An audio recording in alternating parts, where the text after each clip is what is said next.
Alright guys, welcome back, and we're going to continue with the lighting on this environment because the previous video we were just I was just showing you guys how to go about baking light and things like that. So let's hit escape and let's get back into this. So what I want to do is basically fix the lighting. So I have this light here. I'm going to hit F11. I can scroll out a bit, and I don't know if I'm going to turn this light off or make it a yellowish, because I'll make it like a blue, as well as bring it back a little bit more, because I just want to be able to see it from this distance.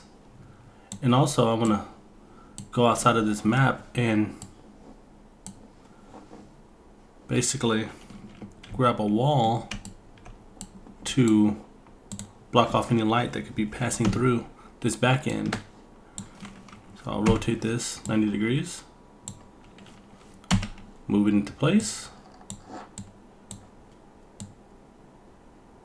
And I can always scale this in this axis to ensure it engulfs the entire wall, as well as make sure it makes sense. We have this there. What I want to do is, I might leave this door just a little bit opened.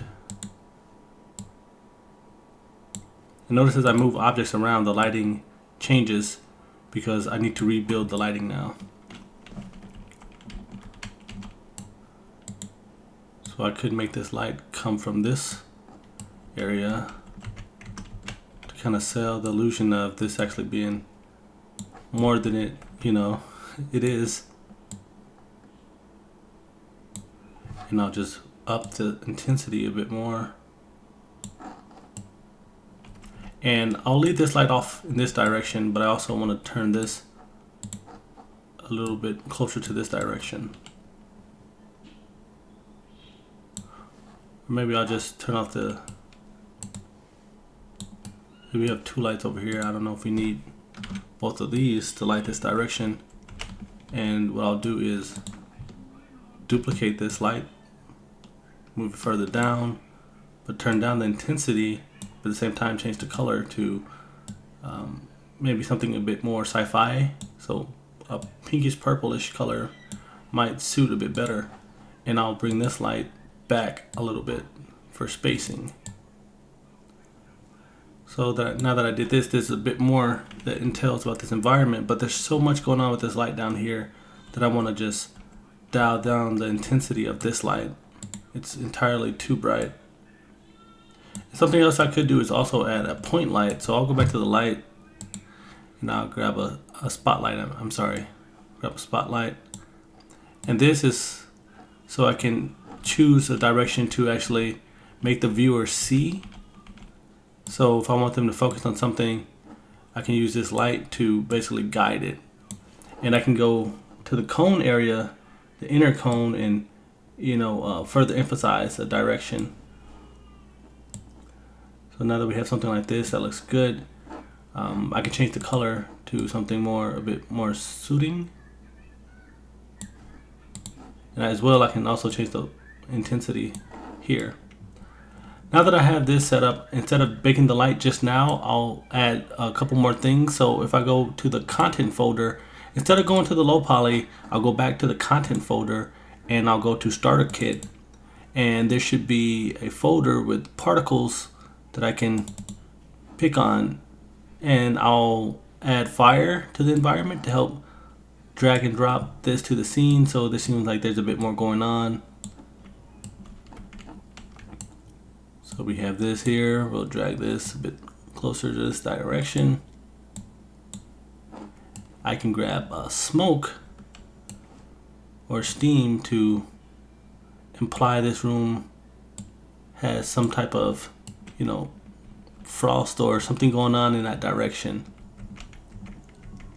And if I want to add sparks, I can as well, to imply that there's electrical interference of some sort that happened to this area.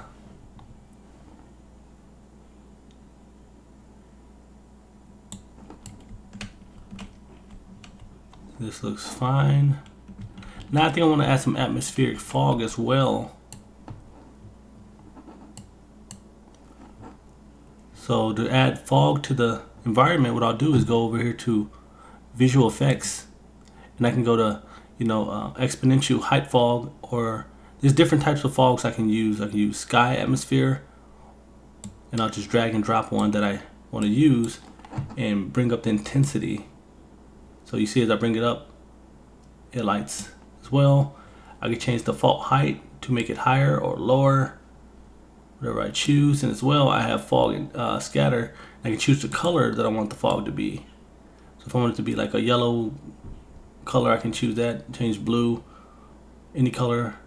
And I'll choose something maybe closer to a blue to help sell the scale of the environment. So now I can bake the light once again, and I think I'll bake it at high, and then I'll go back to bake and bake lighting only. So once you're done baking the light, you can further implicate and make adjustments after seeing the final design. Alright guys, so before we take off in this video, there's a couple more things that I do want to do, and one being I would like to get rid of these dividers on this side, and also duplicate this wall. Let's rotate this 90 degrees, and let's scale this in the up direction, which it should be, and let's just better match this up a little bit.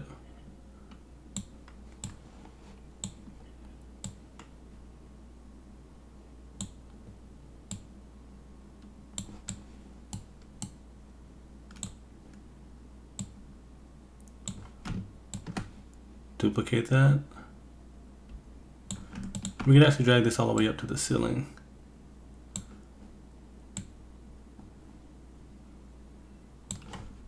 I'm going to grab one of these trims at the bottom, duplicate that, rotate it 90 degrees as well. Just want to close this area off.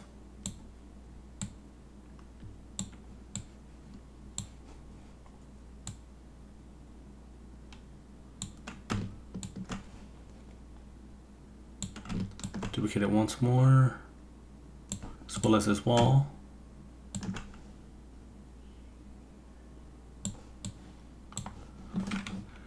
We hit G to exit out of that, and let's hit G once again so we can, I want to bring this light down a little bit. The intensity is way too high. We want it to be eerie looking a bit, and it may be too dark around this area, so what I'll do is drag in another spotlight, and as well we need to downscale this so it's not so overshadowing. You need to get it out of the red zone. Let's bring this up. Let's open the cone a little bit. Bring it a little higher. Change this to maybe a bluish color. Okay. And lastly, we will drag some particles to be in the air. So we'll grab some ambient dust, because right now it feels a little too, artificial and clean. So we gotta add that dust in there to help sell this environment. So when the character's not moving, that it appears to be dust in the air from whatever's going on.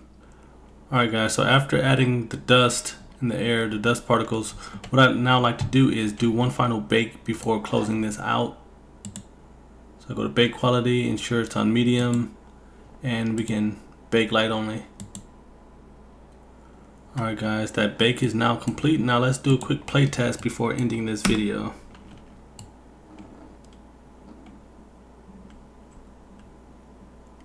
Looks good. Looks nice and eerie back here. It's not too much light, not too dark. That's nice and mysterious that way, and it's closed off. And what we want to do, and what we always do in video games, is, you know, light directs the player to a certain location. So it's brighter this way, so it indicates you should go this way or come from this way.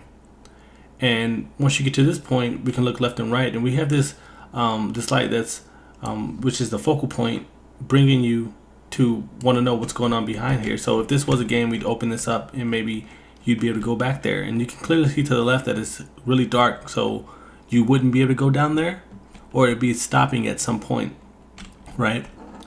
And this way there's light, so indicates there's some type of life form, or, you know, it's a guide light, so you will want to go down this hall. So without further ado, we're going to be finishing up this series in the next video. So hopefully you guys are enjoying it so far, and I'll catch you in the next one.